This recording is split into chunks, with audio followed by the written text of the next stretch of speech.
कहानी एक ऐसे देश की है जिसे इतिहास में साम्राज्यों का कब्रिस्तान ग्रेवयार्ड ऑफ एम्पायर्स कहा जाता है। एक ऐसा देश जहां सिकंदर महान से लेकर चंगेज खां और ब्रिटिश साम्राज्य से लेकर आधुनिक सुपर पावर्स तक सबने अपनी किस्मत आजमाने की कोशिश की, लेकिन अंत में सबको खाली हाथ और जख्म लेकर लौटना पड़ा। यह कहानी है अफगानिस्तान की और उस युद्ध की जिसने दुनिया के सबसे शक्तिशाली देशों में से एक सोवियत संघ यूएसएसआर की नींव हिला दी थी। तो चलिए चलते हैं साल 1979 की सर्दियों में। तारीख थी 24 दिसंबर, क्रिसमस की पूर्व संध्या।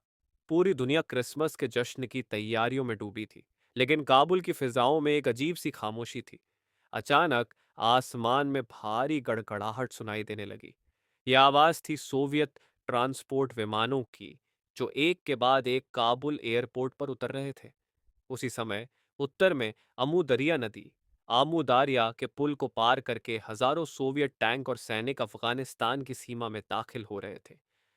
दुनिया को लगा कि सोवियत संघ अफगानिस्तान पर कब्जा करने जा रहा है, लेकिन सच्चाई इससे कहीं ज्यादा पेचीदा थी। सोवियत संघ एक ऐसे ऐसे दोस्त को बचाने आया था जो खुद अपने ही लोगों से लड़ रहा था। कहानी की पृष्ठभूमि 1978 से शुरू होती है। अफगानिस्तान में एक कम्युनिस्ट पार्टी थी, पीडीपीए।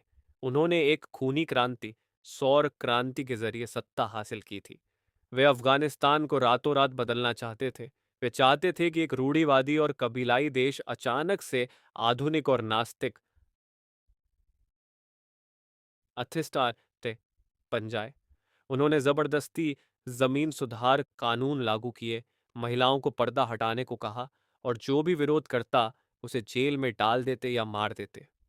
अफगानिस्तान के गांव और कबीले, जो अपनी परंपराओं और धर्म को जान से ज्यादा मानते थे, भड़क उठे। पूरे देश में विद्रोह शुरू हो गया। इन विद्रोहियों ने खुद को मुजाहिदीन मुजाहिदीन कहा, यानी वो जो धर्म के लिए संघर्ष करते हैं। काबुल में बैठी कम्युनिस्ट सरकार आपस में ही लड़ रही थी। राष्ट्रपति नूर मोहम्मद ताराकी को उनके ही डिप्टी हफीजुल्लाह अमीन ने तकिए से मुंह दबाकर मरवा दिया और खुद राष्ट्रपति बन बैठे।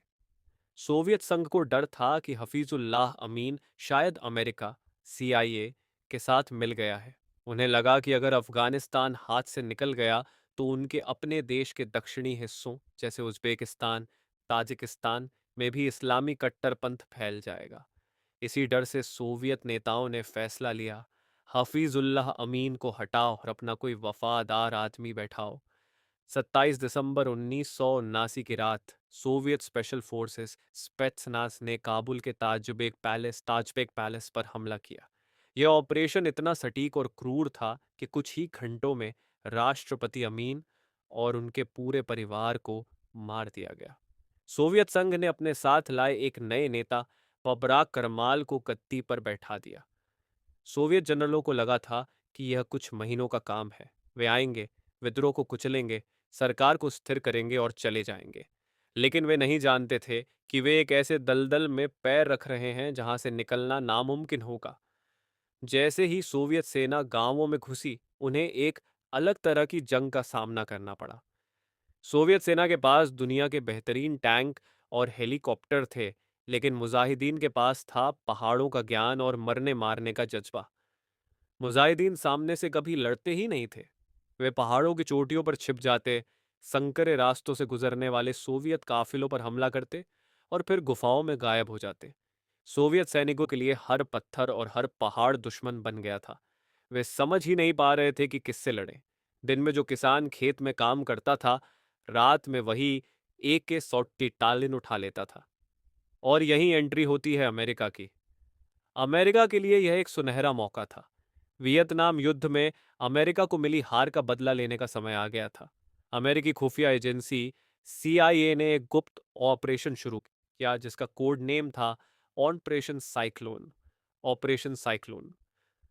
अमेरिका का प्लान बहुत सिंपल था। सीधे रूस से मत लड़ो, बल्कि अफगानी मुजाहिदीन को हथियार और पैसा दो ताकि वे रूसियों को मार सकें। इस खेल में पाकिस्तान की खुफिया एजेंसी आईएसआई और सऊदी अरब का पैसा भी शामिल था। दुनिया भर से मुस्लिम लड़ाके अफगानिस्तान आने लगे जिहाद में हिस्सा लेने के लिए। इन्हीं में एक अमीर सऊदी बिजनेसमैन का बेटा भी था, जिसका नाम था ओसामा बिन लादेन। शुरुआत में सोवियत संघ का पलड़ा भारी था, खासकर उनके खौफनाक हेलीकॉप्टर MI-24 हाइंड की वजह से। इसे उड़ता हुआ टैंक कहा जाता था। मुजाहिदीन के पास इसका कोई तोड़ नहीं था। यह आसमान से आग बरसाता था और मुजाहिदीन को पहाड़ों में भी सुरक्षित नहीं रहने देता था। लेकिन 1986 में युद्ध का पासा पलट गया। अमेरिका ने मुजाहिदीन को एक ऐसा हथियार दिया जिसने सोवियत सेना की कमर तोड़ दी। वह हथियार था स्टिंगर मिसाइल। स्टिंगर मिसाइल ये एक पोर्टेबल मिसाइल थी जिसे कंधे पर रखकर चलाया जा सकता था। इसमें गर्मी को ट्रैक करने वाला हीट सीकिंग सेंसर लगा था। अब मुजाहिदीन पहाड़ की चोटी पर बैठकर आसानी से सोवियत हेलीकॉप्टरों और जहाज़ों को निशाना बनाने लगे। अचानक से सोवियत वायुसेना का खौफ खत्म हो गया। रूसी पायलट अब नीचे उड़ने से डरने लगे। जमीन पर सोवियत सैनिकों का मनोबल टूट चुका था। वे एक ऐसे देश में लड़ रहे थे जिसके बारे में वे कुछ नहीं जानते थे, एक ऐसे उद्देश्य के लिए जिस पर उन्हें यकीन नहीं था। हजारों रूसी सैनिक मारे जा रहे थे और सोवियत संघ की अर्थव्यवस्था, इकोनॉमी, इस महंगे युद्ध के बोझ तले दबी जा रही थी।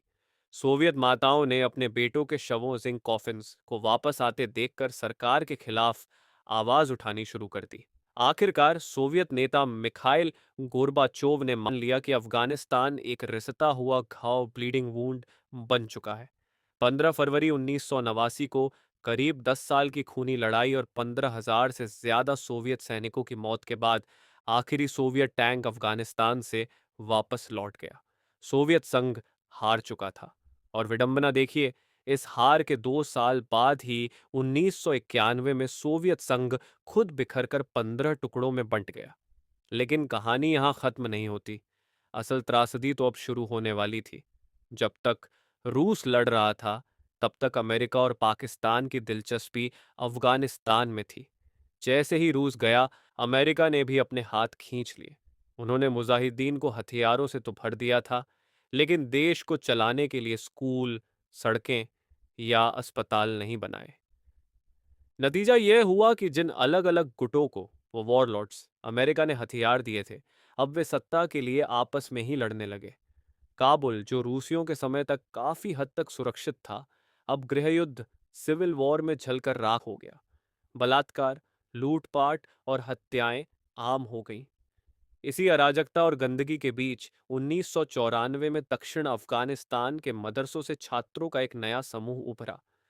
पश्तो भाषा में छात्रों को तालिया या तालिबान कहा जाता है।